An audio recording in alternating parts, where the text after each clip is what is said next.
मेरा नाम रजनी है। मेरे परिवार में मेरी माँ और मैं थी। मैं अपनी माँ की इकलौती बेटी थी। मेरे पिता कई सालों पहले ही गुजर चुके थे। मेरी माँ एक स्कूल टीचर थी जो काफ़ी अच्छा कमाती थी। उनकी सैलरी से हमारा घर खर्च चलता था, जबकि मेरी माँ घर में ट्यूशन भी देती थी। मैं उस समय पढ़ रही थी, इसलिए मेरी माँ ने घर में काम करने के लिए एक लड़की को रख लिया। वो लड़की बहुत खूबसूरत थी और घर के सारे काम किया करती थी। मेरी माँ को इतना समय नहीं था कि वे घर के काम करती, और मुझे मेरी माँ ने बहुत लाड से पाला था। मैं शादी से पहले अपने घर का कोई काम नहीं करती थी। मैं बहुत पढ़ी लिखी भी हूँ। जब मैं जवान हुई तो मेरी माँ ने अच्छा रिश्ता देखकर मेरी शादी कर दी थी। मेरी शादी के 6 महीने बाद ही मेरी माँ भी इस दुनिया को छोड़कर चली गई। मेरी शादी अच्छे परिवार में हुई थी। मेरे पति की अच्छी जॉब थी, लेकिन कुछ समय बाद घर में परेशानियां आती चली गईं और मेरे घर के हालात बिगड़ते चले गए। हमारे घर के हालात बहुत बुरे थे। हम लोग एक छोटे से घर में रहते थे। आज मेरे पति काम से वापस आए तो वो मुझसे कहने लगे कि तुम्हें वो लड़की याद है जो तुम्हारी शादी में बहुत नाच रही थी, और बहुत प्यारी सी खूबसूरत लड़की थी जो तुम्हारे घर में काम किया करती थी, और उसके लंबे लंबे बाल थे। मैंने कहा, अच्छा, आप निधि की बात कर रहे हो जो हमारे घर में काम किया करती थी? वो तो मेरी बहुत अच्छी दोस्त थी। मेरे पति ने कहा, हाँ, वही। मैंने आज तुम्हारी दोस्त को बहुत बड़ी गाड़ी में बैठे हुए देखा है। ये सुनकर तो मैं हैरान रह गई, क्योंकि वो तो हमारे घर में भी नौकरानी का काम किया करती थी। मेरी मम्मी के घर के हालात तो मेरे अपने घर से भी ज़्यादा अच्छे थे। आखिर मेरी मम्मी जॉब किया करती थी और उनकी बहुत अच्छी सैलरी भी थी। वो वहाँ पर बर्तन धोने के लिए आती थी। निधि बहुत ज़्यादा खूबसूरत थी। मैंने अपने पति से कहा कि निधि का गाड़ी से क्या ताल्लुक, वो हमारे घर में तो नौकरानी बनकर रहा करती थी। आजकल तो इतनी महंगाई है और आप कह रहे हैं कि वो बड़ी गाड़ी में बैठी हुई थी। मेरे पति ने कहा कि हाँ, मैं सच कह रहा हूँ। मैंने तो उसे बड़ी गाड़ी में बैठे हुए देखा है, इसलिए तो मैं तुम्हें बता रहा हूँ। मैं अपने पति की बात सुनकर हैरान हो गई। मेरे पति ने बताया कि शायद वो इसी मोहल्ले में रहती है। मैंने सोचा कि उसने अपना घर बदल लिया होगा। वे शायद से पहले मेरी बहुत अच्छी सहेली हुआ करती थी, क्योंकि वो बचपन से ही हमारे घर में साफ सफाई किया करती थी। धीरे धीरे जैसे वो बड़ी होती चली गई, उसे घर के सारे कामकाज अच्छे से करने आ गए, और मैं उसके साथ बहुत खेलती थी। मुझे पता था कि वो हमारे घर में नौकरानी का काम करती है, इसलिए कभी कभी मैं उसे अपनी पुरानी चीज़ें भी दे दिया करती थी। और कभी कभी मुझे अपने ऊपर बहुत घमंड आता था। मैं उसको कभी कभी अपने घमंड में आकर ये भी कह दिया करती थी कि मैंने तुम्हें ये चीज़ दी है, वो चीज़ दी है। अपनी दी हुई चीज़ों को कभी भी मुंह पर नहीं लाना चाहिए। शायद इसी बात की मुझे सज़ा मिल रही थी, लेकिन मैंने सोचा कि ज़रा उससे बात करके तो देखूं और पूछती हूँ कि उसके हालात इतने कैसे बदल गए। लेकिन जब मैं उसके मोहल्ले में गई और मैंने पूछा कि निधि का घर कौन सा है, तो उन्होंने मुझसे कहा कि वो निधि जो लोगों के घरों में काम किया करती है। ये सुनकर तो मैं बहुत हैरान हो गई कि अगर वो बड़ी गाड़ी में फिरती है तो अभी भी लोगों के घरों में काम करने क्यों जाती है, या फिर शायद बहुत ज़्यादा अमीर लोगों के घरों में काम करती होगी। लेकिन जितने भी अमीर घरों में काम कर लो, आपको कोई इतने पैसे तो नहीं देता कि आप उससे अपनी बड़ी सी गाड़ी खरीद सको। मुझे इस बात पर बहुत हैरत हुई थी ये जानकर कि लोगों के घरों में काम करने वाली लड़की के पास गाड़ी भी है, और मेरा पति जो कि सरकारी नौकरी करते हैं, उसके हिसाब से भी हमारे पास 2 वक्त की रोटी पूरी नहीं हो पाती। हमारे खर्च तक पूरे नहीं हो पाते, क्योंकि मेरे 4 बच्चे थे और चारों बच्चों के बहुत खर्चे थे। मैं उससे मिलना चाहती थी, लेकिन वह अपने घर पर नहीं थी। पर मैंने उसका घर देख लिया था। जिस औरत से मैंने उसके बारे में पूछा था, उसने मुझे कहा कि वो तो बड़ी अजीब सी लड़की है। आपकी क्या लगती है? क्या आप उसकी कोई रिश्तेदार हो या उसकी कोई दोस्त हो? उसने मुझे जिस तरह से देखा था, अगर मैं उससे कहती कि हाँ मैं उसकी रिश्तेदार हूँ, तो वो कहती कि फिर तो आप भी बड़े अजीब हो। फिलहाल मैंने उससे कहा कि वो मेरी दोस्त थे और बचपन से ही हमारे घर में काम किया करती थी, मैं उसको जानती हूँ। उसने कहा कि हाँ वो काम तो करती है लोगों के घरों में, लेकिन उसकी हरकतें बहुत अजीब सी हैं। उसके पास बहुत पैसे आ गए हैं, ना जाने वो कहाँ से इतने पैसे कमाती है। इतने पैसे होने के बावजूद भी वो लोगों के घरों में काम करती है। वो औरत कहने लगी, मुझे तो लगता है शायद तुम्हारी दोस्त लोगों के घरों से चोरियां करती होगी, तभी तो उसके पास इतने पैसे आ गए हैं। मैंने कहा कि आपको किसी के बारे में ऐसी बात नहीं करनी चाहिए। मुझे अभी पता नहीं था कि निधि आखिर क्या करती है और क्या नहीं करती। वो तो मेरी दोस्त थी, इसलिए मेरा इतना हक तो बनता था कि अगर कोई मेरी दोस्त की बुराई कर रहा है तो उसको मैं ये बता सकूं कि आप उसकी बुराई करके गलत कर रही हो। उसकी बुराई नहीं कर सकती, क्योंकि मुझे भी नहीं पता था कि वे क्या कर रही है। मैं 2 दिन बाद फिर से उसके घर गई। इस बार तो वो मुझे मिल ही गई थी। वो मुझे देखकर बहुत खुश हुई और मुझसे कहने लगी कि मैं तुम्हें बहुत याद करती हूँ, लेकिन तुम्हें मेरी याद कैसे आ गई? मैंने कहा बस आ ही गई तुम्हारी याद, अब तुम ये बताओ कि तुम कैसी हो? वो मुझसे बहुत मुस्कुराकर कहने लगी। मैंने कहा हाँ मैं बिल्कुल ठीक हूँ। वो कहने लगी मैंने तुम्हें 7 साल बाद देखा है। मैंने उससे कहा कि क्या बताऊँ यार, बस बच्चों में घिर कर रह गई हूँ। 4 बच्चे हैं मेरे पास, इसलिए हमेशा उनमें बिजी रहती हूँ। आज बड़ी मुश्किल से तुम्हारे लिए वक्त निकाल कर आई हूँ। आज मेरे पति की छुट्टी थी, इसलिए बच्चों को उनके पास छोड़ कर आई हूँ। कहीं लेकर जाती हूँ तो बहुत ज़्यादा तंग करते हैं, इसलिए बच्चों को घर ही छोड़ कर आई हूँ और सोचा कि तुम्हारे साथ थोड़ी गपशप भी हो जाएगी। उसने कहा कि अब अंदर आ जाओ। जैसे ही मैं घर के अंदर आई तो मैं हैरान रह गई कि उसके घर के हालात तो मेरे घर के हालात से भी बहुत अच्छे थे। उसके घर में एक बड़ी सी एलईडी लगी हुई थी और एक एसी भी लगा हुआ था। मैंने कहा कि ये सब कुछ क्या है? मैं तो तुम्हारा घर देखकर हैरान ही रह गई हूँ और मैंने सुना है कि तुम अभी भी लोगों के घरों में काम करती हो। मैं बहुत सोच समझ कर बोल रही थी कि कहीं निधि को मेरी किसी बात का बुरा ना लग जाए। कभी वो ये सोचने लगे कि मेरी दोस्त होते हुए भी मेरे ऐशो आराम से जल रही है या फिर खुश नहीं है। कभी वो ये सोचने लगे कि तुम तो नौकरानी हो और तुम लोगों को घरों में काम करती हो, फिर भी तुम्हारे पास इतना पैसा कैसे आ गया कि तुम्हारे घर में हर चीज़ अवेलेबल है। मैंने बस इतना कहा कि तुम काम तो अभी भी नौकरानी का ही करती हो ना, फिर तुम्हारे पास इतने सारे पैसे कहाँ से आए?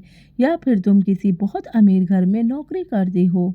तब उसने मुझे अपनी कहानी सुनाई और ऐसी बात बताई कि मैं तो हैरान रह गई। वो कहने लगी कि मैं एक ही घर में काम करती हूँ और मैंने अपनी कमाई से ही ये सब कुछ लिया है। निधि मुझसे कहने लगी कि तुम्हारी माँ बहुत अच्छी थी, मैं उनको अपनी माँ की तरह ही समझती थी। उन्होंने भी मुझे हमेशा बेटी जितना ही प्यार दिया। जब तुम्हारी शादी के बाद तुम्हारी माँ इस दुनिया से चली गई, उसके बाद तुम तो अपनी ज़िंदगी में बिजी हो गई, पर मेरी ज़िंदगी में तो कुछ भी बदलने वाला नहीं था। तुम्हें तो पता है मैं बचपन से ही अनाथ हूँ, मेरा अपना कोई भी नहीं है। मैं बस इसी तरह से लोगों के घरों में काम करती रही और फिर मुझे एक बहुत ही अमीर घर में काम करने के लिए नौकरी मिल गई। वो एक बहुत बड़ी हवेली है जहाँ पर 4 भाई रहते हैं और उनकी माँ है। पिता उनके काफ़ी सालों पहले ही गुजर चुके थे, इसलिए पूरे घर में माँ की ही हुकूमत चलती है और उन्होंने ही अपने बेटे की शादियाँ भी अपनी मर्ज़ी से करवाई थी। और सबसे अजीब बात तो ये है कि चारों भाइयों के पास अभी तक कोई औलाद नहीं है, क्योंकि उनकी माँ ने उनकी शादी अपनी बहन की चारों बेटियों से करवा दी। जिन मैडम के घर में मैं काम करती हूँ, उनकी बड़ी बहन की ख्वाहिश थी कि वो अपनी चारों बेटियों की शादी अपनी छोटी बहन के बेटे से कर दें। वो लोग बहुत अमीर और पढ़े लिखे लोग हैं, जबकि चारों बहुएं भी बहुत पढ़ी लिखी हैं। इसलिए उन्होंने अपनी बहन का कहा नहीं टाला और अपनी बहन की बेटियों को अपनी बहू बना लिया। और तुम कभी उनके बेटों की पत्नियों को देखोगी तो तुम हैरान रह जाओगी। उनके चारों लड़के देखने में बहुत स्मार्ट हैं और वो चारों बहनें जो उनकी पत्नियां हैं वो तो बहुत ही काली हैं, जिनको देखने का भी दिल ना करे। मैंने उससे कहा कि ऐसा भी होता है। वो मुझसे कहने लगी, हाँ होता है। बड़ी मैडम ने अपनी बहन को ज़बान दी थी और उनके ख़ानदान में ज़बान को बहुत अहमियत दी जाती थी। इसलिए उन्होंने अपनी बहन की चारों बेटियों को अपने घर की बहू बना लिया और वो चारों ही ना किसी काम की हैं और ना ही किसी को खाना बनाना आता है और ना ही किसी के अंदर कोई अकल है। पढ़ी लिखी तो सब हैं और डिग्रियां भी सबके पास हैं, लेकिन आता जाता किसी को कुछ भी नहीं है। मैंने निधि से कहा कि निधि, क्या वो लोग तुम्हें ज़्यादा पैसे देते हैं? उसने मुझसे कहा कि हाँ, वो लोग मुझे 40,000 महीना देते हैं। उनका घर बहुत बड़ा है, इसलिए उस घर के काम भी बहुत ज़्यादा होते हैं और इतने बड़े घर का काम करने के लिए हर कोई नौकरानी राज़ी नहीं होती। मैंने उससे कहा कि तुम 40,000 महीना कमाती हो, तुमने इतना सब कुछ कैसे कर लिया? मुझे अभी भी निधि की बात समझ में नहीं आ रही थी। निधि मुझसे कहने लगी, क्या तुम मेरा राज जानने के लिए ही यहाँ आई हो? मैंने कहा, हाँ, मुझे भी तो बताओ अपने बारे में, मैं तुम्हारे बारे में जानना चाहती हूँ। फिर मैं तुम्हारी दोस्त हूँ। मैंने उसको बताया कि मेरे पति सरकारी नौकरी करते हैं, ज़्यादा अच्छे पोस्ट पर नहीं हैं। लेकिन सरकारी नौकरी में फ़ायदे तो होते ही हैं, फिर भी हमारा घर ठीक से नहीं चलता। बहुत तंगी के बाद गुज़ारा करना पड़ता है, बहुत मुश्किल हो जाती है। बच्चों का खर्च भी पूरा नहीं होता। एक तरफ बच्चों का खाना-पीना और दूसरी तरफ बच्चों की पढ़ाई की चिंता लगी रहती है। स्कूल ट्यूशन की फ़ीस में भी काफ़ी दिक्कत आती है। ज़िंदगी में कोई खुशी नहीं रही और ज़िंदगी में कोई सुकून भी नहीं।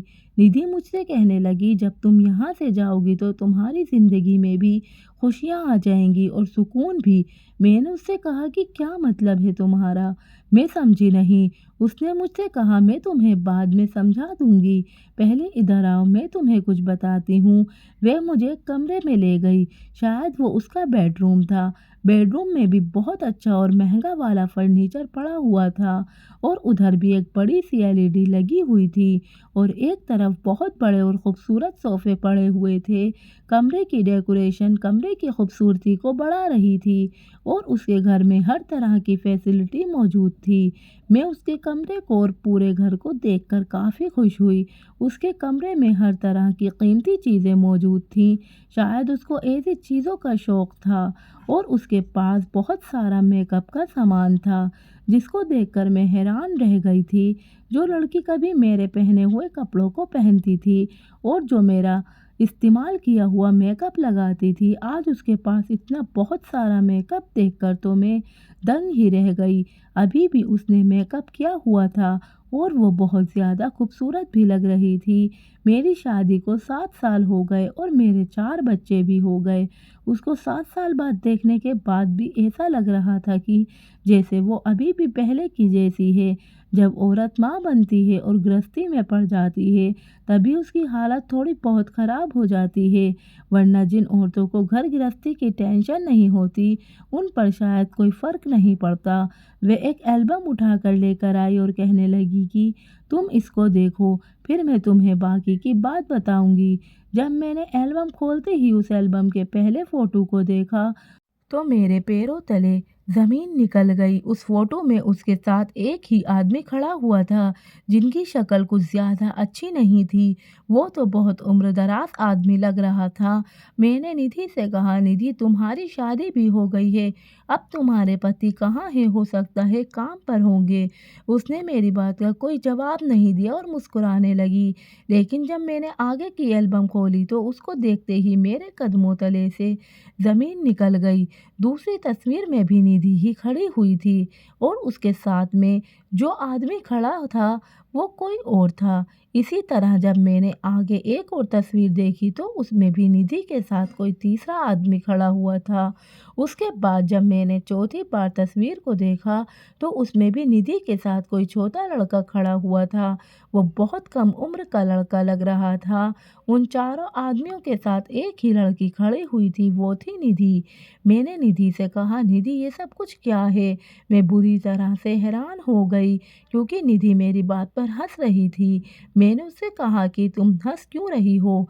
मैंने उससे कहा कि मुझे तो ये समझ नहीं आ रहा, मैं तुम्हारी इस हरकत पर हंसूं या फिर तुमसे कोई सवाल करूं। बताओ मैं क्या करूं? ये कैसे हो सकता है? तुम एक साथ चार लोगों से कैसे शादी कर सकती हो? उसने मुझसे कहा, मैं ज़रूरत से ज़्यादा चालाक हूँ। दुनिया में दो ही लोग कामयाब होते हैं, जो पहले से ही ख़ानदानी अमीर होते हैं या फिर जो अपनी चालाकी से अपना काम निकालते हैं। मैंने उससे कहा, तुम बातों को कितना घुमा रही हो? जल्दी जल्दी मुझे सब कुछ बता दो ताकि मैं समझ सकूं। ये सब कुछ क्या है? आखिर तुमने एक ही वक्त में चार लोगों से शादी कैसे की है? ऐसा तो हो ही नहीं सकता था। लेकिन निधि तो सस्पेंस पर सस्पेंस क्रिएट किए जा रही थी। उसने मुझसे कहा कि तुम इतने दिनों बाद मेरे घर आई हो, तुम बैठो, मैं तुम्हारे लिए कुछ खाने पीने का लेकर आती हूँ और फिर मैं खाते खाते तुम्हें सब कुछ बताऊंगी।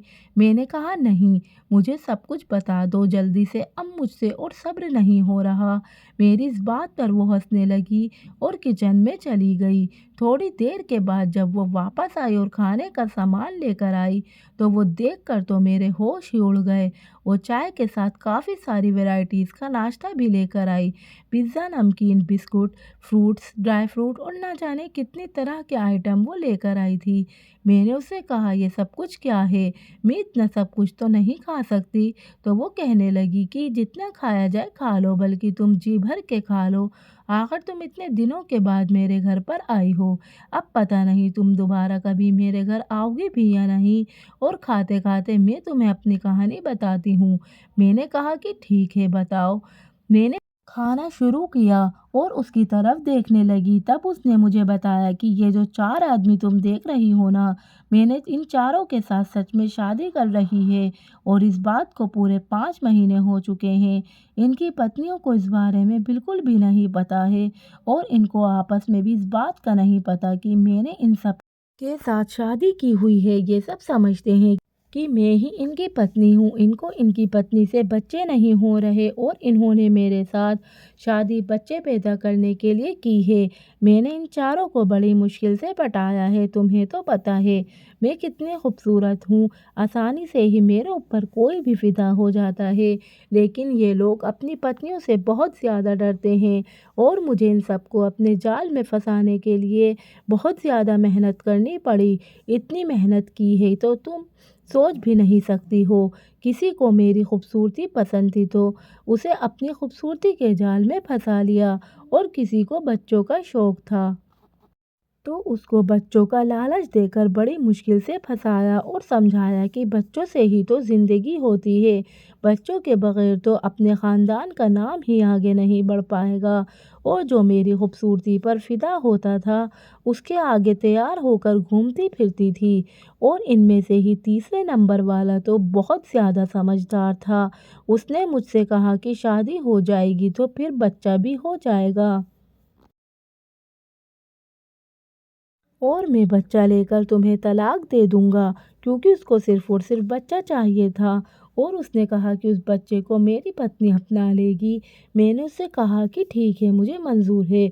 और चौथे नंबर वाला जिसकी जवानी की शुरुआत हुई थी वो तो मुझ पर पहले से ही फिदा था। और मज़े की बात तो ये है कि ये चारों एक ही घर में रहते हैं और चारों सगे भाई हैं और मैंने इन चारों से ही शादी कर ली। और ये शादियां सिर्फ कॉन्ट्रैक्ट पर हुई थी। जिसको बच्चा चाहिए था उसको बच्चा दे दिया जाता और जिसको मैं खूबसूरत लगती थी वो अपनी हवस पूरी करना चाहता था। और वे चौथे नंबर वाला भाई वो मेरे पीछा नहीं छोड़ना चाहता। वो तो अपना दिल हार बैठा है मुझ पर। कहता है कि मैं तुम्हें नहीं छोड़ सकता, मैं हमेशा तुम्हारे साथ रहना चाहता हूँ। ये कहकर निधि हंसने लगी। लगी।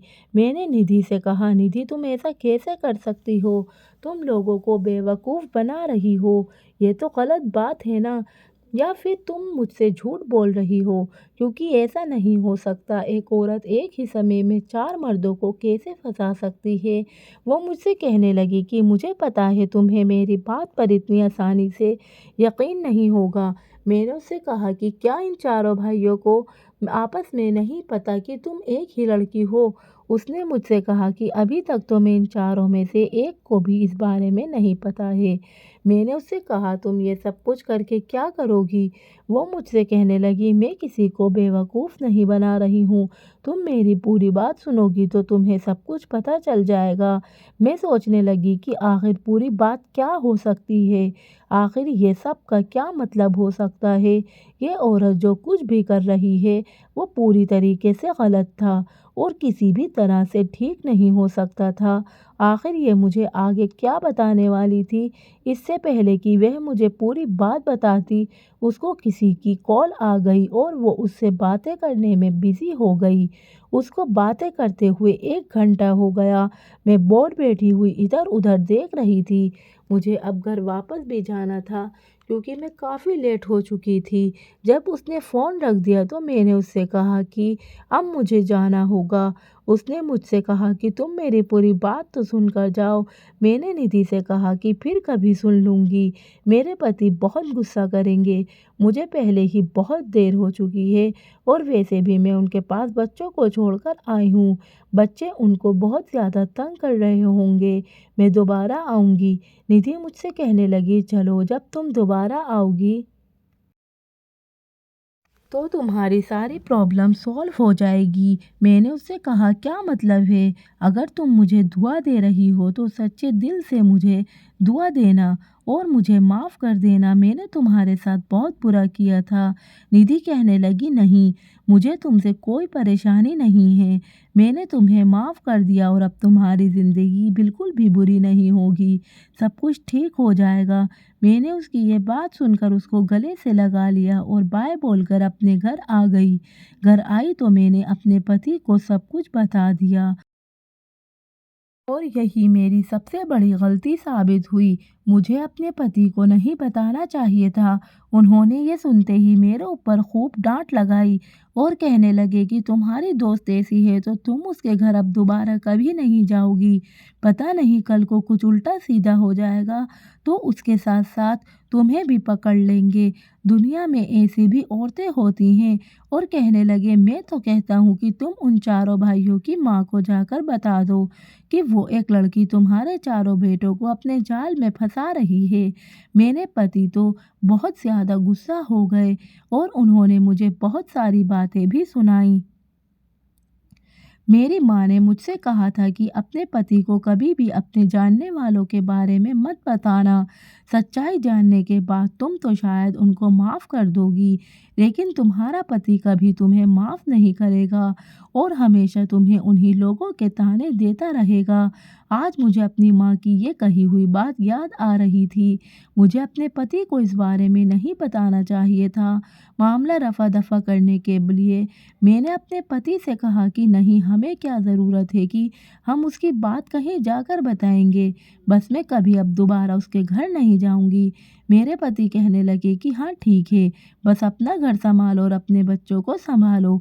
मैं अपने पति से तो नहीं कह पाई, लेकिन अपने मन में सोच रही थी कि मुझे निधि के घर दोबारा जाना होगा। मैं उसके घर दोबारा जाना चाहती थी क्योंकि मैंने अभी निधि से पूरी बात नहीं सुनी। मैं अभी उसके बारे में पूरी जानकारी लेना चाहती थी और उसने मुझसे कहा था कि जब तुम यहाँ से जाओगी तो तुम्हारी सारी प्रॉब्लम सॉल्व हो जाएगी। पता नहीं ऐसी क्या बात थी जिससे मेरी प्रॉब्लम सॉल्व होने वाली थी। इसलिए मैं ज़रूर निधि के घर दोबारा जाना चाहती थी, पर मुझे अब उसके घर का जाने का टाइम नहीं मिल पा रहा था क्योंकि पहले तो मैं अपने पति के पास बच्चों को छोड़कर चली गई थी। अब मुझे अपने बच्चों को भी साथ लेकर जाना रहना पड़ता, इसलिए मेरे लिए अब उसके घर जाना बहुत ज़्यादा मुश्किल हो रहा था। पर मैं हिम्मत करके अपने बच्चों को निधि के घर लेकर गई। अपने बच्चों से मैं तो आधे रास्ते में ही तंग आ गई। वो मुझे हद से ज़्यादा परेशान कर रहे थे। मेरे बच्चे बहुत चंचल हैं। कभी दुकान को देखकर कोई चीज़ मांगते, एक का हाथ पकड़ती तो दूसरा भाग जाता। वो बेचारे भी क्या करते, उनको भूख लगी हुई थी। घर में खाने के अलावा उनके लिए और क्या ही चीज़ होती थी। इसलिए वो बाहर की चीज़ों को देखकर मुझसे उनको लेने की ज़िद किया करते थे और मैं चीज़ें खरीद ही नहीं पाती थी। बच्चे कभी जूस, बिस्किट इन सब चीज़ों की ज़िद लगा लिया करते थे, लेकिन हमारा गुज़ारा तो सिर्फ़ 2 वक़्त की रोटी से भी मुश्किल हो पाता था। जैसे-तैसे करके मैं उसके घर तक पहुँच ही गई। जब मैं उसके दरवाज़े पर पहुँची तो उसके पड़ोस में रहने वाली एक औरत मुझसे कहने लगी, निधि तो घर पर ही नहीं है, वो तो कहीं पर चली गई है और अपना थोड़ा बहुत सामान भी यहाँ से ले गई। मुझे इस औरत की बात सुनकर निधि पर बहुत गुस्सा आया, क्योंकि मैं बहुत मुश्किल से उसके घर तक पहुँची थी और वो मुझे यहाँ पर मिल भी नहीं पाई। मैं वहाँ से जाने ही लगी थी कि तभी उस औरत ने मुझे आवाज़ दी और कहने लगी कि आपका नाम रजनी है ना? मैंने कहा हाँ, मैं रजनी ही हूँ। वो औरत कहने लगी कि निधि आपके लिए एक लेटर देकर गई है और मुझसे कह कर गई थी कि एक रजनी नाम की लड़की मुझसे मिलने आएगी तो उसे लेटर दे देना। मैंने उस औरत के हाथ से वो लेटर ले लिया। शायद उसमें कुछ लिखा हुआ था। मैं घर चली गई। जब मैंने वो लेटर खोल कर देखा तो उसमें उसका मोबाइल नंबर लिखा हुआ था और कोई भी बात नहीं लिखी हुई थी। फिर मैंने उस नंबर पर कॉल किया। कॉल रिसीव होते ही उस पर निधि बोल रही थी। मैंने निधि से कहा, मैं रजनी बोल रही हूँ। वो कहने लगी, मैं तो तुम्हारी कॉल का 1 हफ्ते से इंतज़ार कर रही हूँ।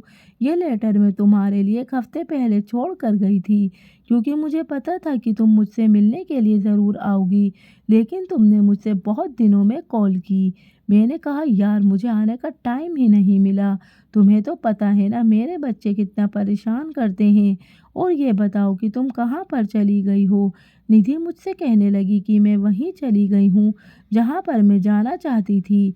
मैं अब कभी वहाँ पर नहीं वापस आऊँगी। उसने मुझसे कहा, लेकिन तुम मेरे घर आ जाओ और वहाँ पर मेन गेट पर ही एक छोटी सी विंडो है, उस विंडो को खोलना। उसमें मेरे घर की चाबी रखी हुई है। वो पूरा घर भी और उस घर पर रखी हुई हर चीज़, वो सब कुछ अब तुम्हारा हो गया है। मैं ये सुनकर हैरान रह गई थी। मैंने उससे कहा, तुम ये क्या कह रही हो? कैसी पागलपन वाली बातें कर रही हो? निधि मुझसे कहने लगी, तुम मेरी इकलौती दोस्त हो। तुम जानती हो तुम्हारे अलावा मैंने कभी किसी से दोस्ती नहीं की, जबकि हम दोनों का बचपन भी साथ ही गुजरा है। हम दोनों साथ ही साथ जवान हुए। मेरा बचपन से ही कोई नहीं है। मैं तो सिर्फ तुम्हें अपनी बहन और तुम्हारी माँ को अपनी माँ मानती हूँ। तुम ही मेरा परिवार हो, इसलिए मैं तुम्हारे लिए ये सब कुछ कर रही हूँ। अब मैं वहाँ पर नहीं रह सकती।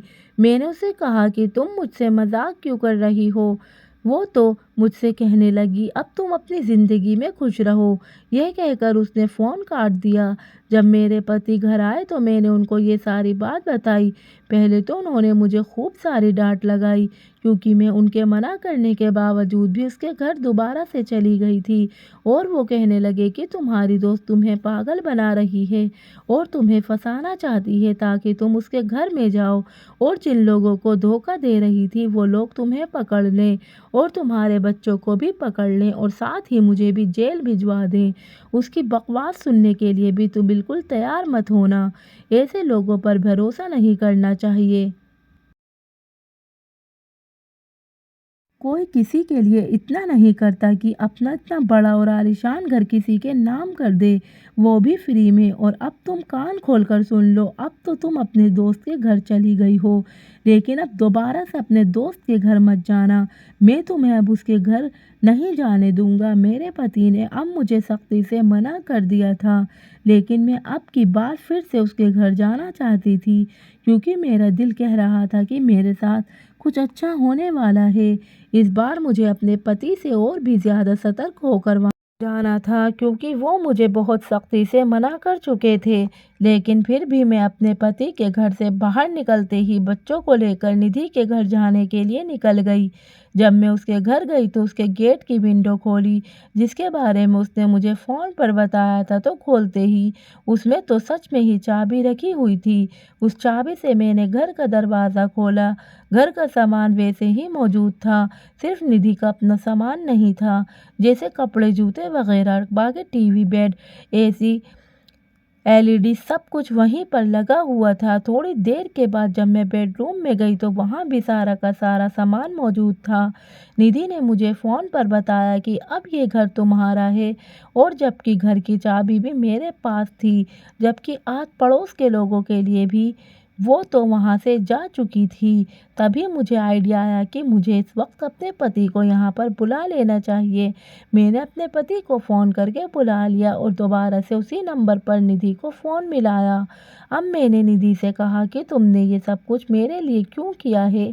तो जो बात उसने मुझे बताई तो उसको सुनकर तो मेरे होश ही उड़ गए, मैं हैरान रह गई। उसने मुझे कहा कि ये घर अब तुम्हारा हो चुका है, और ये बात सच है। मेरी आंखों में खुशी के आंसू थे।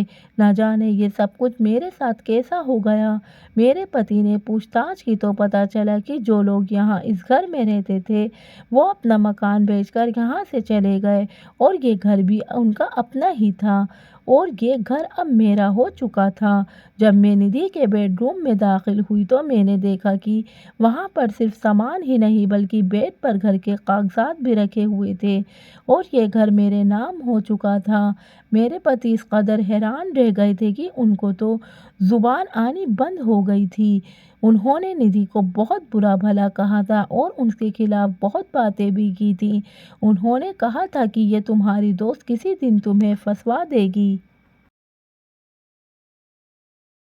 वो बहुत बहुत खराब लड़की है, लेकिन अब मेरे पति का सर शर्मिंदगी से झुका हुआ था, और मेरी आंखों में खुशियों के आंसू थे, जबकि मेरे अपने घर में तो सिवाय बेड के कुछ भी नहीं था।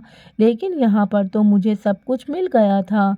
निधि ने मुझे फ़ोन पर बताया कि मैं अब तुमसे दोबारा फ़ोन पर बात नहीं कर पाऊँगी, क्योंकि मैं अपना नंबर बंद करने वाली हूँ और आखिरी बार तुमसे फ़ोन पर बात कर रही हूँ। उसने अब मुझे सारी सच्चाई बताई। शुरू से वो कहने लगी कि मैंने उन चारों भाइयों से शादी नहीं की थी, बल्कि उन चारों को बेवकूफ़ बनाकर वो तस्वीर खिंचवाई थी। उसने बताया कि मैंने उन फ़ोटोज़ के लिए बहुत मेहनत की थी, और वो सब कुछ झूठ था। तुम्हारी माँ के मरने के बाद मैं बहुत ज़्यादा अकेली हो गई थी। मैं अपनी ज़िंदगी कैसे गुजारती? अब मेरे पास कोई सहारा नहीं था। तुम भी अपने घर की हो चुकी थी। मैं कहीं नौकरी करने जाती थी तो लोग मुझे तरह तरह की नज़रों से देखा करते थे। तुम्हें तो पता है मैंने अपनी जवानी में कभी कोई गलत काम नहीं किया था। मुझे अपनी इज्जत बहुत प्यारी थी, लेकिन मैं जहाँ भी काम करने के लिए जाती थी, वहाँ के मर्द मुझे दरिंदों की तरह घूरा करते थे, जिसने मुझे बहुत डर लगता था। कोई मुझसे शादी करने के लिए भी तैयार नहीं था, क्योंकि मेरा अपना कोई वजूद नहीं था, मेरा अपना कोई सहारा भी नहीं था। भले ही मैं बहुत खूबसूरत थी, लेकिन मैंने कभी अपनी खूबसूरती का गलत फ़ायदा नहीं उठाया था। मैं चाहती थी कि मैं भी इज़्ज़त से पैसा कमा सकूं, लेकिन मुझ में कोई हुनर नहीं था। इसी वजह से मुझे कोई अच्छी नौकरी भी नहीं मिल सकती थी, और ना ही मैं पढ़ी लिखी थी। मैं तो सिर्फ नौकरानी का ही काम के लायक थी। अब मैं अपनी तकदीर से बहुत परेशान हो गई थी। लोगों की गंदी नज़रों से बच बच कर अब मैं थक चुकी थी। जब लोग मुझ पर और मेरी खूबसूरती पर गंदी नज़र डालता ही चाहते थे, तो मैंने भी फैसला कर लिया, मैं भी अब अपनी खूबसूरती से ही अपना भविष्य बनाऊंगी। तुम्हें नहीं पता है रजनी, मैंने अपनी ज़िंदगी कितनी कांटों से होकर गुजारी है। एक दिन मैं एक परिवार में काम करने के लिए चली गई, जिसके बारे में मैंने तुम्हें बताया था। ये उन्हीं के चारों बेटे थे। ये लोग बहुत ज़्यादा दौलतमंद थे। तरह तरह से मैंने इन चारों भाइयों को फंसा लिया और इन चारों को ही मोहब्बत के झूठे वादे किए। किसी ने मुझे खूबसूरती से अपनाया, तो किसी ने मुझे औलाद के लालच में अपनाया, तो किसी ने मेरे साथ टाइम पास करने के लिए मुझे अपनाया। लेकिन कोई भी मुझे दिल से नहीं अपनाना चाहता था। मैंने इन लोगों को अपनी झूठी झूठी बातों में ले लिया और इनको अपनी मोहब्बत के जाल में फंसाकर उनके साथ वो झूठी तस्वीरें भी खिंचवा लीं। इसके बाद मैंने इन लोगों को वो तस्वीरें दिखाकर ब्लैकमेल करना शुरू कर दिया। बल्कि मेरे पास वो वॉइस रिकॉर्डिंग भी थी जिसमें वो मुझे जाने मन जान और ना जाने क्या क्या कह रहे थे और इन लोगों से खूब सारे पैसे ऐंठना शुरू कर दिए। मैंने इन चारों भाइयों से 1 करोड़ की डिमांड की थी, जबकि चारों भाई अपनी पत्नियों से बहुत डरते थे। वो नहीं चाहते थे कि मैं उनकी सच्चाई उनकी पत्नियों के सामने लेकर आऊं, इसलिए डर की वजह से उन्होंने मेरी डिमांड को पूरा करना शुरू कर दिया और अपनी चालाकी से मैंने अपनी सुकून की ज़िंदगी गुजारना शुरू कर दी। वो चारों भाई मेरे आगे हाथ जोड़ते थे और कहते थे कि तुम हमसे जितनी भी कीमत ले लो लेकिन हमारा पीछा छोड़ दो। मैं कौन सा उन लोगों के साथ ज़िंदगी भर रहना चाहती थी। मैं भी तो अपना मतलब निकाल कर उन लोगों को छोड़ देना चाहती थी और मैंने वैसा ही किया। मेरा मकसद अब पूरा हो गया है। मेरे पास इतना पैसा है कि अब मेरी ज़रूरतें आराम से पूरी हो जाएंगी। अब मैं दूसरे मुल्क जा चुकी हूँ और मैं कभी अब हिंदुस्तान वापस नहीं आऊँगी। इसलिए ये सब कुछ मैंने तुम्हारे नाम कर दिया क्योंकि मुझे तुम्हारी परेशानी के बारे में पता था। तुम ही मेरी इकलौती दोस्त हो जिसको मैं अपना ये सब कुछ दे सकती हूँ। मैं चाहती तो ये सब कुछ बेचकर इसके बदले में पैसे लेकर भी यहाँ से जा सकती थी, लेकिन मुझे तुम्हारी परेशानी का एहसास हुआ था। मैं नहीं चाहती थी जैसे मैंने अपनी ज़िंदगी गुजारी है, ऐसे ही तुम भी अपनी ज़िंदगी गुजारो। तुम्हारे पास तो तुम्हारे अपने बच्चे हैं, तुम्हारा पति भी है, जो कि तुम्हारा सहारा बन सकते हैं, लेकिन मेरे पास तो ऐसा कुछ भी नहीं था। इसलिए मैं तुम्हारे दुख को समझ सकती थी। अब ये सब कुछ तुम्हारा हो गया है। मैंने सोचा कि मैं यहाँ पर किसी शरीफ लड़के से शादी कर लूँगी और अपनी आने वाली ज़िंदगी को अंजाम दूँगी। मुझे माफ़ कर देना रजनी, अब मैं तुम्हें अपने बारे में नहीं बता सकती। मैं अपना गुज़ारा हुआ कल भूल जाना चाहती हूँ।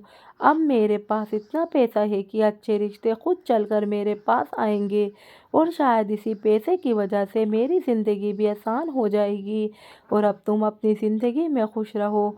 वो सब कुछ तुम्हारा है और तुम्हारे बच्चों का। मैं निधि की ये पूरी कहानी सुनकर हैरान रह गई। मैंने इसकी अक्ल की दाद दी। वैसे तो जो भी उसने किया था वो गलत था, लेकिन मुझे लगता है उसने बिल्कुल ठीक किया, क्योंकि आजकल की दुनिया में ज़िंदा रहने के लिए आपको सिर्फ पैसों की ज़रूरत है। जबकि निधि तो अकेली जवान लड़की थी। वो अपनी ज़िंदगी किसके सहारे गुजारती। अगर वो सब कुछ ना भी करती तो फिर क्या करती, या फिर वो कोई और गलत काम करती, या फिर वो अपने जिस्म को बेचती। लेकिन इस तरह से भी वे पैसा कमा सकती थी। लेकिन उसने अपनी अक्ल इस्तेमाल की और जिन लोगों के साथ ये हुआ उनके साथ ये होना ही चाहिए था। वो भी तो उसकी खूबसूरती में पागल हो गए थे, क्योंकि वो अपनी पत्नी को धोखा दे रहे थे और अपनी पत्नियों की पीठ पीछे चक्कर चला रहे थे। मैं तो वैसे भी ऐसे मर्दों के खिलाफ हूँ जो अपनी पत्नी होते हुए भी दूसरी लड़कियों पर नज़र रखते हैं। इसलिए निधि ने उनके साथ जो किया बिल्कुल ठीक किया और अपनी ज़िंदगी संवार ली। अब वो बहुत दूर चली गई। उसने मुझसे कहा है कि अब वो कभी मुझसे बात नहीं करेगी। मुझे डर है कि किसी को निधि के बारे में पता चल गया तो वो लोग ऐसा तो नहीं करेंगे, क्योंकि वो भी निधि से जान छुड़ाना चाहते थे और वैसे भी वो लोग अगर निधि के बारे में बताएंगे तो उनकी ही बदनामी होगी। इसलिए वो लोग होशियारी से काम लेंगे। मैं हमेशा ही निधि की अच्छी ज़िंदगी के लिए विनती करती हूँ। आखिरकार वो बहुत अच्छी दोस्त साबित हुई और उसने अपनी खुशियाँ मेरी झोली में डाल दी। एक पल में ही मेरी ज़िंदगी पलट गई। मैं सोच भी नहीं सकती थी कि मेरी ज़िंदगी ऐसी पलटेगी। एक ऐसी इंसान मेरी मदद करेगी, इसके बारे में मैंने कभी सोचा भी नहीं था कि आखिर वो भी किसी की मदद कर सकती है। मैंने उसके साथ बचपन में अच्छा नहीं किया था। ये सोचकर मैं बहुत शर्मिंदा थी। मुझे उससे माफ़ी भी मांगनी थी, क्योंकि अब वो अपनी ज़िंदगी को अच्छे से जी रही होगी। अब मेरी ज़िंदगी में सब कुछ ठीक हो गया और मैं बिल्कुल ठीक हूँ। हमारे पास अपना घर है, घर का सामान है। मेरे पति की सैलरी में घर का खर्च अच्छे से चल जाता है और मेरी ज़िंदगी में अब सब कुछ बिल्कुल ठीक हो चुका है।